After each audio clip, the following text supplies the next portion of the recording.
আসসালামু আলাইকুম viewers, welcome to three sister kitchen USA.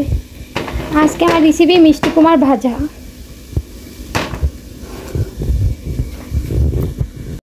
প্রথমত আমি অর্ধেক মিষ্টি কুমার নিয়ে নিয়েছি।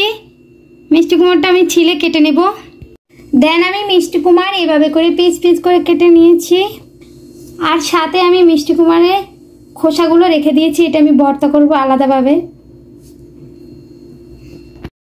মিষ্টি কুমার রান্না করার জন্য চুলাতে একটা পাতিল বসাই দিয়ে দিচ্ছি পরিমাণ মতো তেল।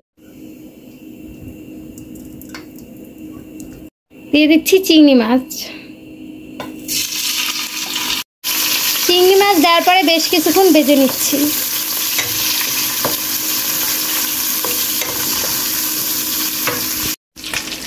এখন দিয়ে দিচ্ছি পেঁয়াজ কুচি 1 কাপ।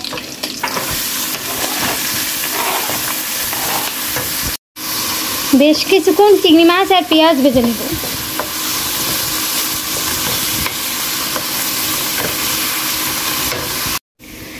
বেশ কিছুক্ষণ ভেজে নেওয়ার পর দিয়ে দিচ্ছি রসুন চাঁচা।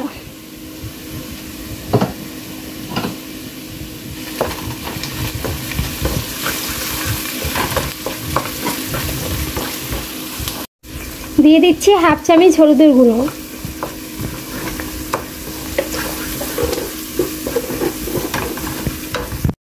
দিয়ে দিচ্ছি 1/2 চামচ মরিচের গুঁড়ো।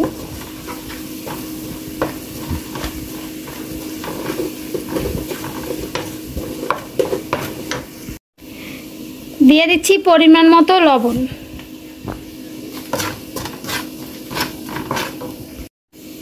সব মশলা আমি একসাথে কয়েক মিনিট ভেজে নেব।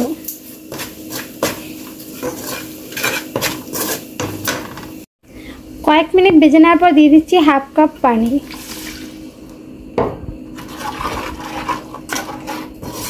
পানি দেওয়ার পরে বেশ কিছুক্ষণ কষিয়ে নেব। বেশ কিছুক্ষণ কষিয়ে নেওয়ার পর দিয়ে দিচ্ছি মিষ্টি কুমার।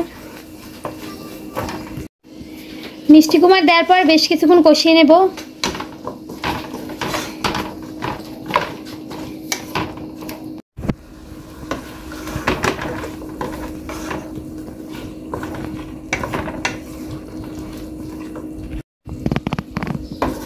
বেশ কিছুক্ষণ কষিয়ে নেওয়ার পর দিয়ে দিচ্ছি অল্প পরিমাণে পানি। 1 কাপের মতো পানি দিয়ে দিচ্ছি। পানি দেওয়ার পর চুলার জালটা ভারী দিয়ে নেড়ে দিচ্ছি।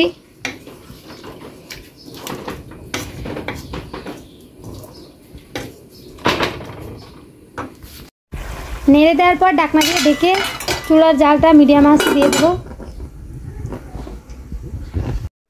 বেশ কিছুক্ষণ পর আমি ঢাকনাটা ওপেন করে দিয়েছি। এখন আমি জালটা ভারিয়ে দিই। আমি এভাবে করে ঘুরে ঘুরে পোড়া পোড়া করব।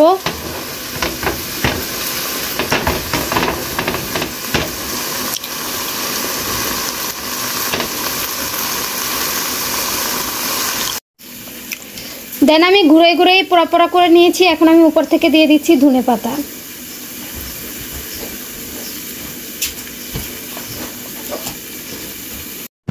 দেন আমার মিষ্টি কুমার ভাজা হয়ে গেছে। এখন আমি চুলাটা বন্ধ করে পরিবেশন করে নেব।